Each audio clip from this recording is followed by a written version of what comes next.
Guys and girls, welcome back to my channel. I do hope you're doing well. As you can see, we are back for another little sit down with Shan. We are kicking off the month with a little bit of self-care, and one of the things that I spoke about last month was the fact that I actually have started therapy.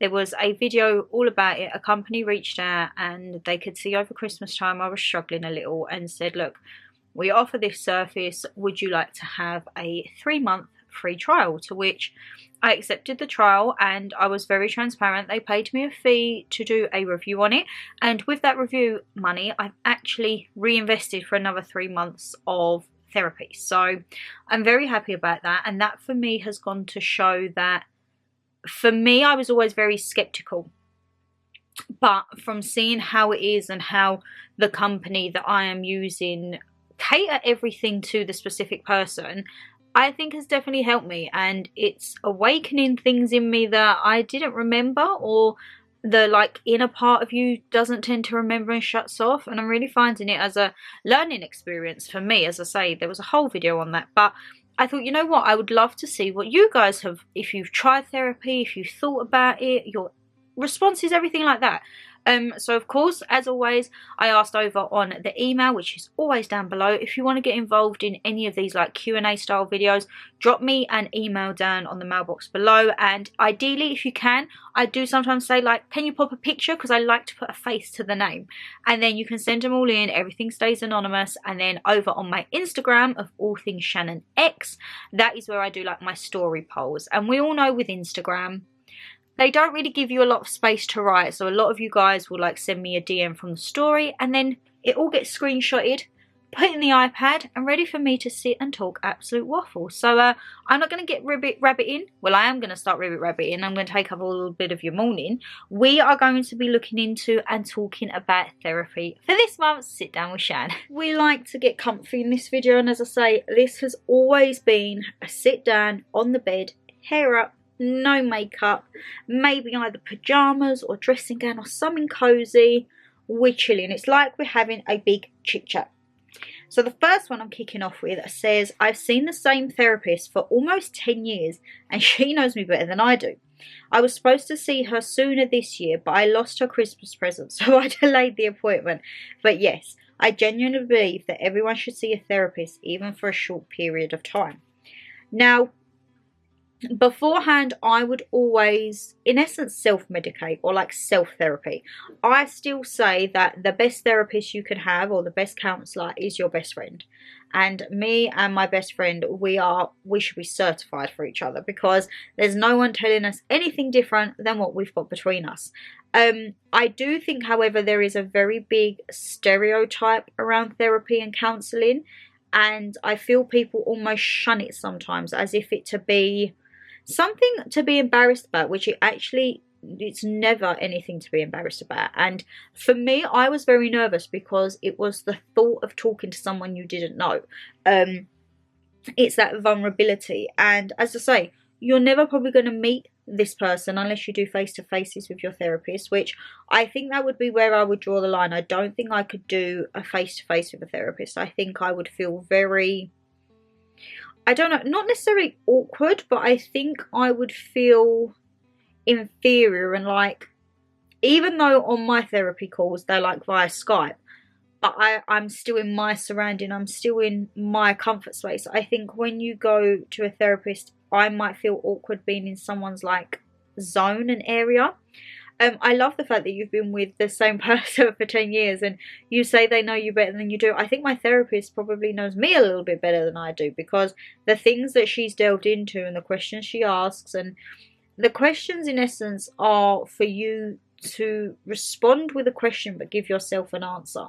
Instead of you saying to someone, oh, what should I do? They twist it in a way that you actually answer your own question. And I love the fact, I hope you have gone and seen her now, but I definitely do think it is something to not be shunned at, not to be, oh, like, no, can't be going and doing that. Like, I do think it is something that should be more widely available. I think that there should be a lot more help out there in terms of therapy, counselling, mental health and everything like that, which I don't feel that since the big lockdown, I don't think that our government has actually invested anything in. I think the cases have gone through the roof since our pandemic, and the support out there just isn't there. And I feel you have to rely on charities and that. I mean, the only thing that I ever done previously was an email with the Samaritans, because again, that's not, I just vented everything out. It was all getting a bit too much. I mean, if you see Vlogmases, guys, it is not a Vlogmas month if Shannon does not have a breakdown.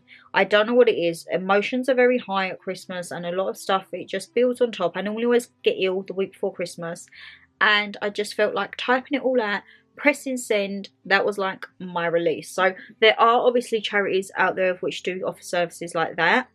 I would say to speak with like your local GP, see if there is anything on offer within your area, or even group therapy sessions. Online you can get a lot of group therapy, and yeah, it's definitely something that I think needs to be kind of normalized, because it's nothing at all to be ashamed of or worried. But I love that. And I say, I hope she got a present. One of my lovelies says, "Hey darling, I had therapy in my early 20s and she was lovely. But the downside was she would get me to talk about my trauma from school and life in general when I was really bullied. And I used to leave feeling really down after.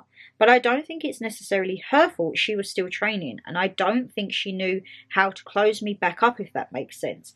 Hope you have a lovely day and I hope you're well." I get what you mean with the closing up. So my therapist will always say to me, like, we're going to delve into 4 to 6 year old Shan, for example.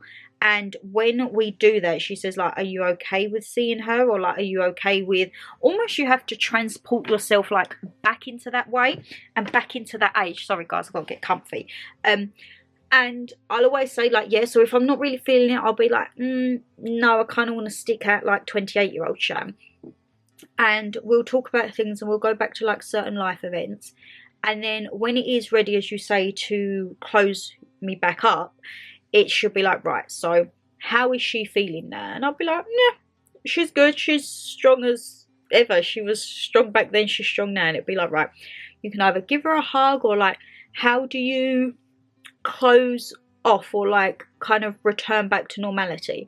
And I'm like, I'm not a hugger, I'm just like a fist bump or a high five. So a high five younger Shan, which probably sounds so delusional, and then I come back to my state. But I do think it is very important to have that closure of what you're talking about, because as I say, sometimes it does bring up stuff, and it's brought up things in my childhood that I didn't really realise could affect my adulthood so much. Like, I am very much, my therapist says that my trauma response is my ability to cut people off. And I never thought of that. I was just like, that's how I am. But we've been going through like stages of my childhood and that. And she's like, well, maybe that was like your body reacting to that instance. And then now, automatically, if you feel or think that, your body just shuts off. And I saw a thing on TikTok and it said the ability to be able to close down and almost go numb to certain aspects of life, it's not something to be proud of. It's something that's like a trauma response. And I was like, because I wouldn't say I was proud, but I do think I have a good thing of, I have a lot of self-respect and a lot of self-worth. And if I feel someone's done me wrong, that's it, gone. Like, there's no point blank, depending on the severity of it, like, I will cut you out there and then. Done. And as you all know, like, me and Dada, we had a very turbulent daughter-father relationship where we didn't speak for 5 years. And that was, again, because, no, I think I wouldn't take someone off the street, like a random Joe Blogs, to do me wrong. And if I don't accept it from family members, then why would I accept it from strangers, and vice versa? So I am very adamant and I am very proud, and as I say, I do have that respect and self-worth, that if I think no, you actually don't deserve my time or energy, I'm like, ta-ta, and there's nothing there. And then after, which you will find with, we covered it last month in the Scandals with Shan with the narcissism. A lot of narcissists, for example, will vent and go off and la da da da. And then they'll want to retract, or they'll want to like sweep everything under the carpet and act like it's thing. No, I don't work like that. Geminis don't work like that. We remember absolutely everything, and so do I. and it will get to a point where the people who have done the wrong suddenly want to sweep it over and be like, oh, you know what, it was years ago, or it was XYZ. No amount of time will ever defer the damage that someone has done, whether it be through actions, words, whatever it may be. And I'm very much of, you said or done what you done. You felt that that was an entitlement. Well, my entitlement is to not have you in my life, and I stand by that, and I will continue to stand by that throughout my whole life. And as I say, unfortunately, it's the way the cookie crumbles, and people may think after, maybe I should like apologise. With me, apologies do not get you anywhere. I am like, if you remember everything before, my best friend wants apologies more than me in life. I'm kind of very much, yeah, it doesn't matter. And my therapist tells me that apologies like do go a long way, and I'm like, not for me. Kind of like, it doesn't. People can apologise to me and I'll just be like, it's words. Like, your actions have spoke volumes. The words are just there because you feel that you need to say it, or you feel you need to do it. But no, I am with you there, and I do hope that when you had your therapist after, that she was able to like close it up and like let you get back to almost normality in a way, because it can be like traumatic. Oh, you're getting your keys. It's creeping in, guys. It's getting his bike keys. Now he's doing the Thriller dance, trying to walk out quietly. But yeah, I do hope, because as I say, you do go back to different areas.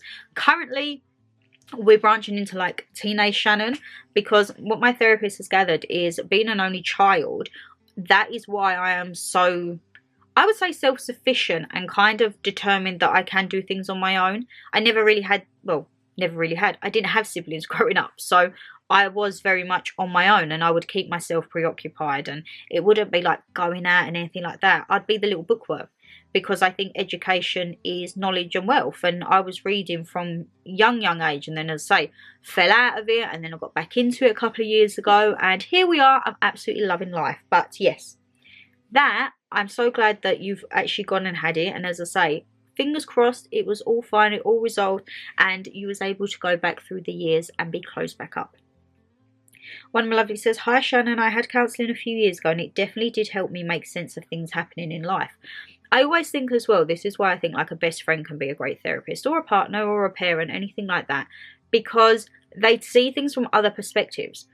Yes, they may still have the perspective, if say it's a parent or a partner, they will always see your perspective because they love you and care for you. But they will also, if they truly love you and care for you, they will see things from another side, and they might say, no, don't think you're right there. As I say, me and Brogan, we have many therapy and counselling sessions, and she knows with me and I know with her that if one of us says something and the other doesn't agree, or the other one thinks, I think you're being a bit erratic there, we tell each other. We tell each other how it is, and please or offend. If we think someone's overreacted, I'll be like, Brogue, I think you went off a bit of the handle there, darling. And she'll say to me, Shan, we maybe need to rein it in a little bit. So I think we are very much like devil's advocate. We won't sugarcoat anything. We won't say, oh yeah, that's fine, when we're thinking, oh my god, what are they doing? We're very point blank. Whereas sometimes I think a therapist, if it's not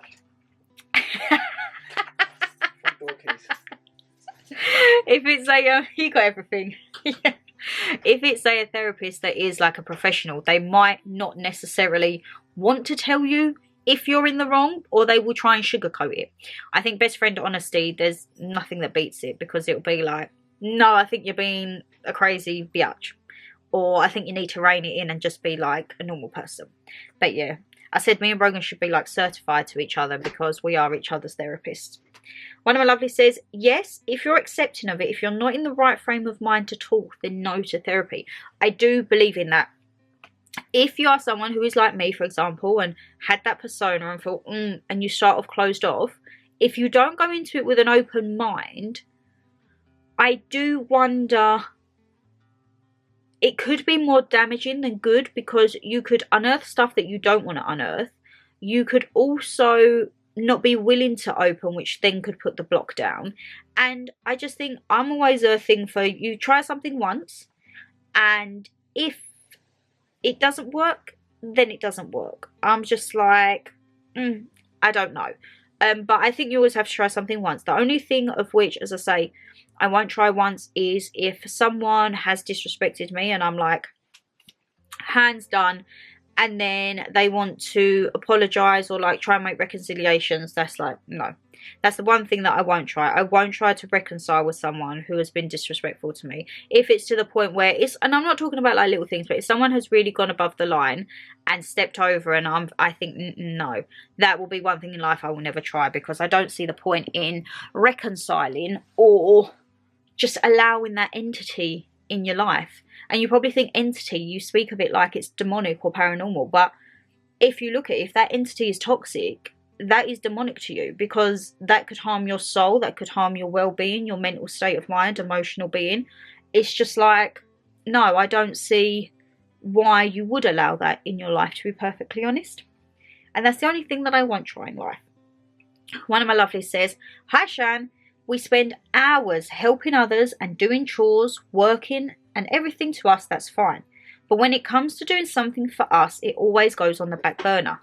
How often do you hear that? Like someone who is a people pleaser and wants to make things easier for everyone else, and actually they're probably the most toughest critic on themselves, and they never cut themselves any slack, or as you say, it goes on the back burner. Remember, you can't drink from an empty cup, so we need to keep our wellness cup topped up so we can help others. Also, the best tip I can give is one size does not fit all. And I think that's the best thing. Like, you can't give yourself, and like sometimes I feel like I spread myself too thin, and you guys, I get emails and messages and you're like, "Shan, just take a break." I can't, because I have so much going on and so much I want to do. And as I say, you're probably thinking, "Shan, you said this in the new year." I'm still catching up with comments, and you know, for me that is like, I hate being behind on comments. And some of them, this is how bad, I've got comments in there still from November, and I'm like, it aggravates me and it pains me, but I physically don't have the time. But I will sit there come hell or high water, and I will reply and like and get back to every single one of you, because I think if you've took the time to make that comment, it's rude of me to not reply. And I think sometimes you create a rod for your own back, because I leave comments on other people's videos and you're very lucky to even get like a like or response for them, and I just think, but I know people are busy and people are bigger scales and everything like that, but I just think it takes like just the appreciation to show it. And I think like at the beginning, I was only getting like maybe 5 or 10 comments a video. I could manage with that. And then obviously I upped my content and we've grown and grown. And sometimes on the videos, guys, I can have well over 200 comments on one video. So that for me is like, oh my God, if I have just 1 minute reading and replying, so that's 30 seconds to read and 30 seconds to reply, for 200, that's like 200 minutes I need. That's like 3.5 hours just for one video. So I definitely am, I need to get into a better routine. I had a marketing company actually reach out to me, and they said about managing my social medias and that, and I was like, no. And they said like, we can like all the comments, and I said no, because I feel by me liking and commenting back to you guys, I know sometimes it's delayed, and when I talk delayed I mean like 2-3 months delayed. I am sorry, but I feel that's how I get the connection with you guys, and that's how we build like the rapport. And like when your name pops up again, I'm like, I remember who it is. So I definitely would not, I mean, if you would rather me have someone who can keep on top of comments but it will never be me replying, please let me know. But I would rather be behind on comments and reply back as and when I can, but you know that it's coming from me, because I do think it's all about having that like relationship with you guys, because as I say, this is our channel. You guys tell me what you want to see, you get involved, and that's the way it's going to go. But one size does not fit all. That is correct. Oh, that's where I was going with this. I'm just thinking, Shan, you've gone on a tangent. And then obviously I have my Instagrams, which I condensed from the 2 previous just to one now, which is AllThingsShannonLeighxx. And then I have my emails. And my emails, again, I think I'm about a month behind on them. I'm sorry. But I would rather spread myself too thin and be there for people than someone who just doesn't appreciate it. Like, I don't know any other YouTuber who has a dedicated email just for people to email in and get responses.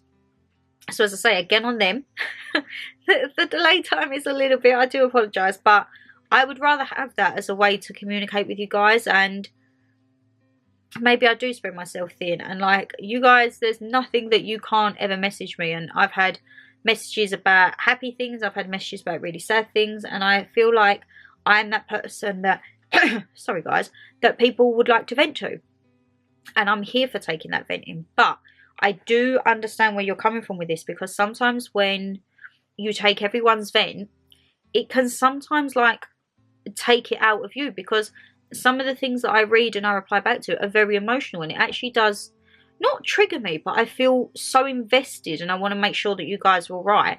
And sometimes it is so exhausting. I'll think, I haven't done anything but say reply to comments today, but I just feel drained sometimes. But by me replying back or taking the time to reply to someone who's sent in who's not having a great day, I'll take that exhaustion over everything. But I do think that is a good point. We need to keep ourselves well to help others. So what tips do you think actually I could have? So if I can take all your burdens away, what can I do to keep myself at that A game for you guys? Please do let me know down below. If a counsellor or you feel your counsellor is not right, ask to be transferred to another one. Otherwise, you could get a negative experience with therapy. That is true. So my initial therapist, it wasn't working out, and I transferred over to this new lady, and we've been like that for the past, I feel like it's coming up to 11 weeks now. It's hard work. It's not about speaking for 45 minutes thinking it will solve everything. You need to have your toolkit ready to deal with the challenging thoughts, as once a panic attack kicks in, all rational thoughts go out the window. I've really had to fight, mostly against myself, but I've gone from not even being able to go to a shop to now shopping daily. It's not always easy, but I have to push myself, as I can't risk slipping back. Be kind to yourself, and remember, one word can change someone's day. I'm so happy that you're out and about. And this is the thing, people think, oh, you just sit there and talk. It's not. And again, therapy sessions can be very emotional and draining, because it takes you to places or things that you might not necessarily want to go to. It makes you do things that you might not necessarily want to do or speak about. So I am so happy that you're out and about. And as I say, it's baby steps, but what a baby step that is. Absolutely love that for you. Oh, that's made my morning, that has. Absolutely lovely. Right. I'm going to quickly grab a drink because I'm feeling a little parched, and then we'll come back because I've got 1, 2, 3, 4, and these are long ones, so make sure you're comfy, all right? Right, get comfy for this one, guys. Hey beauty, therapy was my absolute saviour. Therapy for me was after a 4-year abusive and controlling relationship. I managed to leave and have no further contact with him. But what he taught me was you're battling every day to survive and treading on eggshells in a relationship. You don't acknowledge or deal with anything at the time. So this is a very thing, as I say, we spoke about with the narcissistic, where you'll be on tenterhooks around someone because you want to please them. And all that time you're draining yourself, and you're actually not dealing with the issue to hand. Say the issue to hand is the problem with your partner. By just tiptoeing around it, you're not actually solving it. If anything, you could be hindering it and making it worse. Once you are technically free, you have all the time to replay every scenario and situation. The anxiety 24 hours a day, the nightmares, the panic attacks, no one warns you about. And I can understand why people sometimes go back to their abusers, as in a way it's sometimes easier than dealing with the war in the head you're left with.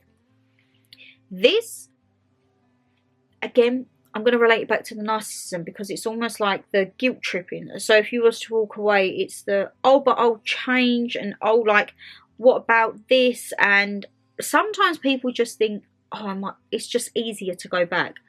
But I think never ever think that low of yourself to go back to a situation that you don't feel is your worth, or that's causing you headache and pain, because it's not worth it. We have to walk away from situations in life where it's just not good for us, and we have to take the moral high ground and, like, you know what? What's done is done, and what's said has been said. I'm glad that you've moved on from it, but for me, I'm not moving on from that, and that is something that, like, I will hold, and that's your right to hold that. And if anyone doesn't like it, you know what? They shouldn't have said or done the actions previously. I think a lot of people can say and do things in the heat of anger, but you still have to have that rationality. I admit, I go very 0 to 100. I can flip off the rails, but I will always be conscious of what I'm saying. And there will be times, if I'm in arguments, I will be like, and before I blurt out what I'm going to say, my head tells me no. For the people who don't have that, and they just blurt it out, and then there's no form of acceptance for the repercussions, or there's nothing that is while they're talking, their head's going, stop, stop, stop, stop, stop, stop, stop. That is where I think the line is dangerous, because for them, they feel that what they're saying is right. And as I say, everyone is entitled to opinions in this day and age. Everyone is entitled to whatever they want to say. But when people think that it's like their way or the highway, or their word is what counts, and they can say what they want and then it can go back to normal, I just think, no, come in the real world. Because a lot of things nowadays, and I've noticed it probably in the last 5-6 years, trolling, I didn't realise the severity of trolling.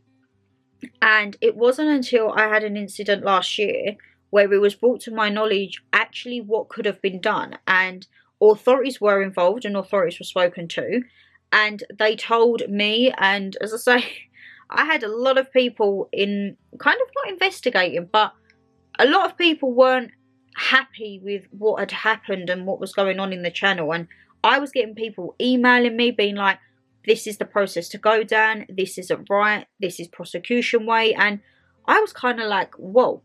And I know if I'd have left it to my girl Brogan, things would have been a lot different. I took the moral high ground and was like, you know what, I say my bit and then I'm done. I cannot be bothered, guys, and I do not have the time or energy to be involving and engaging in tit for tat. I think we're all adults. And that is the thing that I think with the trolling, because a lot of people will troll, but do you think they would ever say it to your face? No.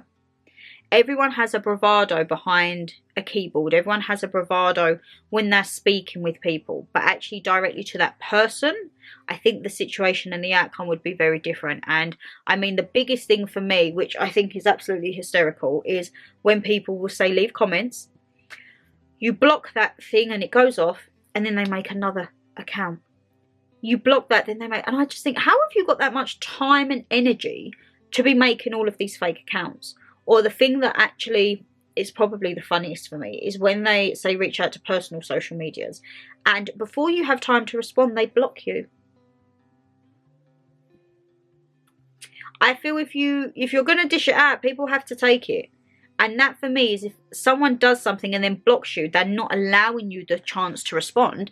And that for me just goes to show the type of person that it is. And it's just someone who feels they need to vent, but can't handle if any truth comes back. And you know what? I think that in a way is like therapy. Therapists will dish out all of the scenarios like, right, let's go back to 4-year-old Shan. Let's go back to 16-year-old Shan. How was you when you were single? Like, and the repercussions of that is you go back to them places. But if something bad comes out of that, you only have yourself to blame.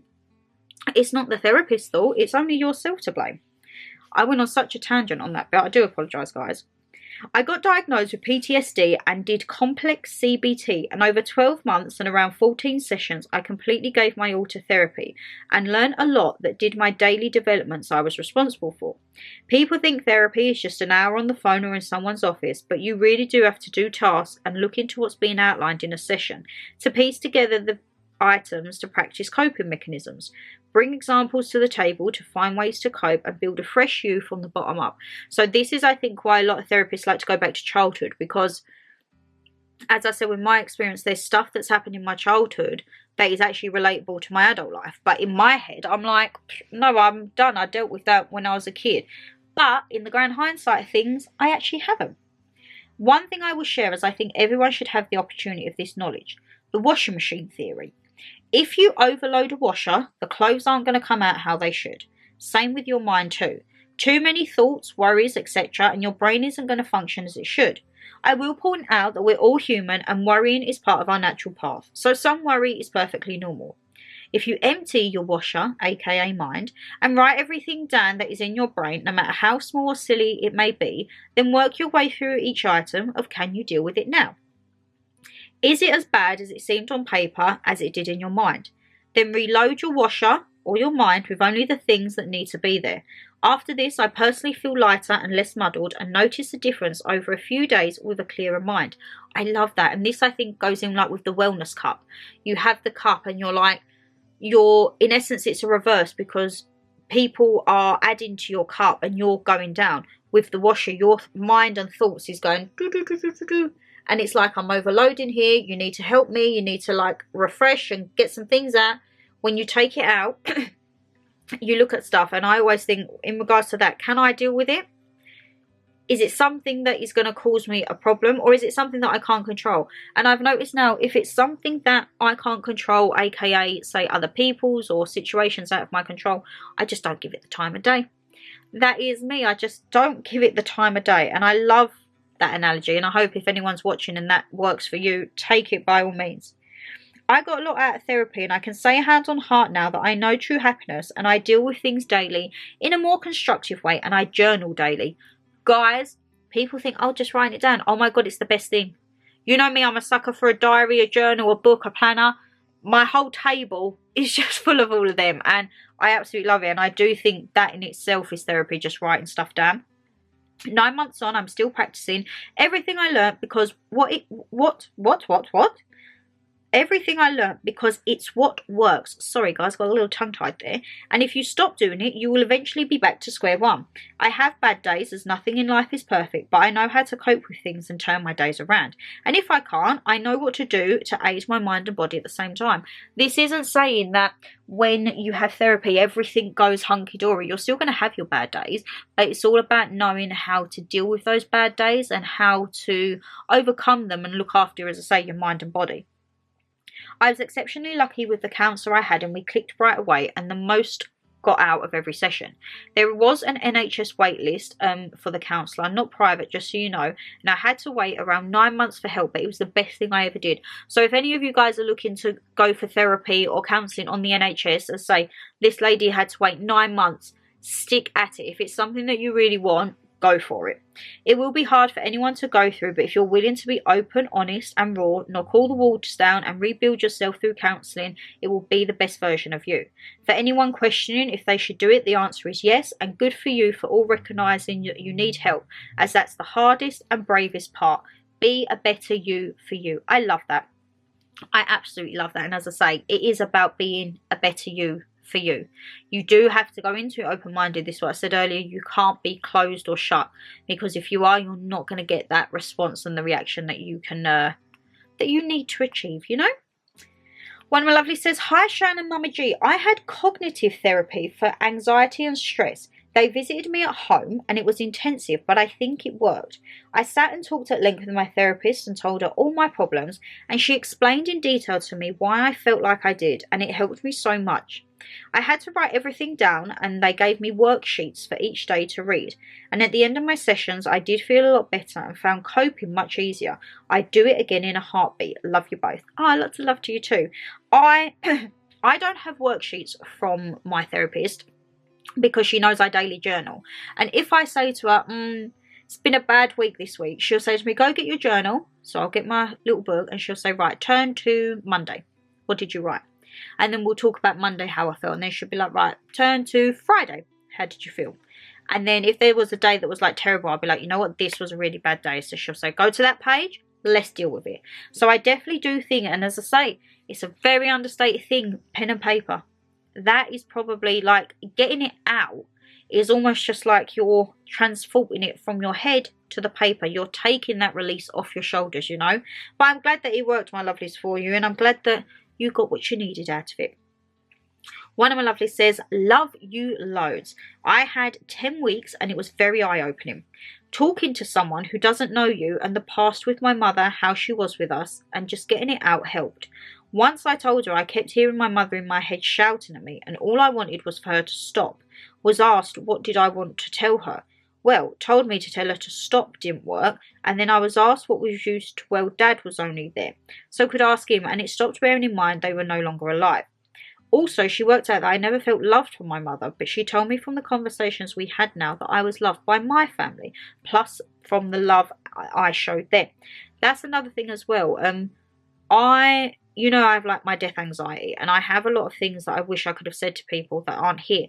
And she tells me just to write them letters. Write them letters, or have the conversation, where sometimes I have to switch sides on my bed. So I can be sitting on my bed and she'll say to me, imagine someone is sitting at the end of your bed. I'd say and then what a thing. Then she'll say, right, go and sit in that bit. What would they say back to you? And that's actually a really good way, because if you know that person, you know what they'd say back to you. And it's almost like you give yourself closure of certain things. It was weird, but I knew deep down I was nothing like her. But the doubt was still there in the back of my mind. One tip I was given was to write everything down in a letter and burn it, and I still do. Even when I'm having a bad patch and try and be positive, it will come and bite me in the bum. That's a good thing. I tell you what I've seen, not necessarily the burning of the letter. It was all over TikTok and Instagram, people writing on plates and then going to like somewhere like a cliffside or anything like that where you can smash them and it's not obviously going to cause harm to anyone, and smashing this plate. I love that idea, and I like the analogy of the letter as well. I am so grateful for everyone in my life now, that my guts when I go in and I get very sound advice. I don't acknowledge anyone that is trying to get a rise out of you, aka family or so-called friends, as that's what they want. Which is why the last couple of months have not put anything in rude, nasty comments you've received. Believe me, I've wanted to, but they're not worth it, and let them get on with their sad lives. Life is for living. I love that. This is a very dear friend of mine. That's when I say like all the trouble from last year was one of the people that was like, no. They was on there reporting left, right, centre and replying. Absolutely. That's where you see people's like true colours, and actually like we are a good little community on here, and anyone says any different, that's not the way it's going to be on this channel, guys. We all have each other's back and we are all there. We are all honest with each other. We're here for constructive criticism. What we don't take is rudeness and just pure lies on the channel, to be perfectly honest. Right. Ending out on this one, my lovelies. Hi Shannon, this is going to be a bit of a long one. I had therapy a few times during my adult life and once as a child. When I was around 9 years old, I saw something horrific, which I won't go into detail, but it left me with vivid nightmares every night and I started sleepwalking. The therapy I was given was based through art, so I used to draw with my therapist to represent my feelings at first, and my pictures were all black, but gradually turned into bright colours over time. I was also put on a low dose of a sleeping tablet, which wasn't ideal as it made me groggy, and I found it hard to wake for school, so I was often late. During my adult life, I've had therapy a few times, the first being grief counselling 6 years ago when I lost both of my parents within 10 weeks of each other. I'm so sorry you went through that. As I say, that is a very short space of time. But I hope lots of love to you. I didn't actually find this helpful, more to do with the therapist, as she was more intent on talking about her upcoming wedding. I learnt how to buy a dress and change how you want, table decorations and welcome speeches, but nothing had to do with my grief. Oh no! No. Oh, I couldn't have tolerated that, darling. I would have been like, excuse me, no. Like, I'm all happy for you, but I'm grieving right now. Like, can we address my problems? More recently, I've had therapy to deal with my anxiety, as I've had a lot happen in my 50 years of life. We went right back to my childhood, and I discovered things then from a preschool age that had happened that shaped me who I am today. In adulthood, I lived with a narcissist for 15 years and had 2 children by him, of which he controlled everything and was so abusive mentally and physically, and I recently found out he was to my eldest son too. I found this hard to deal with as I literally had no clue, but it explains a lot about my son's behaviour. We also talked about the loss of my parents, and the therapy helped as I could cry, get angry, and sometimes even laugh with the therapist.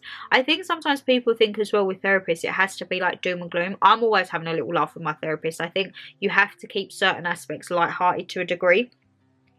She came up with some good ways of thinking instead of the negative thoughts that plagued me, and I'm now waiting for the therapy, trauma, PTSD that was picked up by the therapist. Therapy, however, isn't for everyone, but there are so many different types, and I do genuinely feel that it can help if you want it to help. There used to be a stigma around therapy, but slowly we are coming away from that now, hopefully. And I have friends who also have therapy, and it's helping a lot of everything that's happening in the world, and it's something that I think is going to be needed more. Lots of love to you, Dan and Mama G. Thank you very much, and lots of love back. As I say, I definitely do feel that it is something that needs to be normalised. It needs to be more accessible to people. It shouldn't just be a thing of, oh, you have to pay privately or go through websites. No, it should be something that is offered to us on a basis where, like, for example, one of you lovelies had to wait 9 months for that. It should not be 9 months waiting to speak to someone about your mental health. You should have someone there at the end of the phone whenever you need to, and that's why I think the charities do so well, because they in essence are providing the care that sometimes I feel the NHS lack within the mental health department. And I do think that sometimes it is too late, and there's sometimes signs out there for people that all they need is someone to talk to. And that's why I think I put myself out there, so that I never want you guys to think that, oh, she's not replied. you guys know, unfortunately there's not enough hours in the day. If I could just have this job full time, if I could be your agony aunt, if I could be going out shopping every day, doing vlogs, you know I would do. And I tell you what, I'm going to keep striving until that. I will strive and strive to make this a full-time job where I can literally be yours 24/7. You'll get daily uploads every single day. Not even just through Vlogmas. Can you imagine? Oh my goodness, you would be sick of the sight of me, wouldn't you? You would absolutely be sick of the sight of me. But guys, that has been our little sit down with Shan. I say little. This has been a very good one. And as I say, thank you all so much for commenting in and replying back to emails, etc. Because otherwise, it would just be me sitting here waffling. And as I say, if it is something you want to get involved in next month, just keep an eye on my Instagram, AllThingsShannonLeighxx, or the mailbox down below. Drop me an email with your name and a little bit about yourself, or if you comment on YouTube and you send me an email, let me know your username, and then I start to I get used to you guys, because as I say, I do like to put a face to the name and I like to be able to be out there. However, the comments, I'm still working on them, guys, and I'm working on the emails, but I want to have a weekend where I just chill, reply back to you guys, and that for me is a form of self-care as well, like getting back to you guys, getting so tongue-tied there, ain't I? Like helping you guys, making sure you're all right. That's the thing for me. But anyway, I've been sitting here rabbiting for way too long, guys. If you did enjoy the video, you know what to do. Hit that thumbs up and subscribe down below. And leave me a comment. Was there anything you thought? Have you tried therapy? Or what do you think of the general vibe of this? And any topics that you think you want me to cover in the next Sit Down with Shan. Because we've been doing Sit Down Shan now. I feel like this is coming into the 2nd or 3rd year. And we speak about everything and anything. Have a look at the Sit Down with Shan playlist. And yeah, there's everything in there, guys. But if there is a topic that you want me to do, let me know down below. And I'll pop it in the book of ideas. But if not, take care, stay safe as always. And I'll see you in the next one. Bye, guys.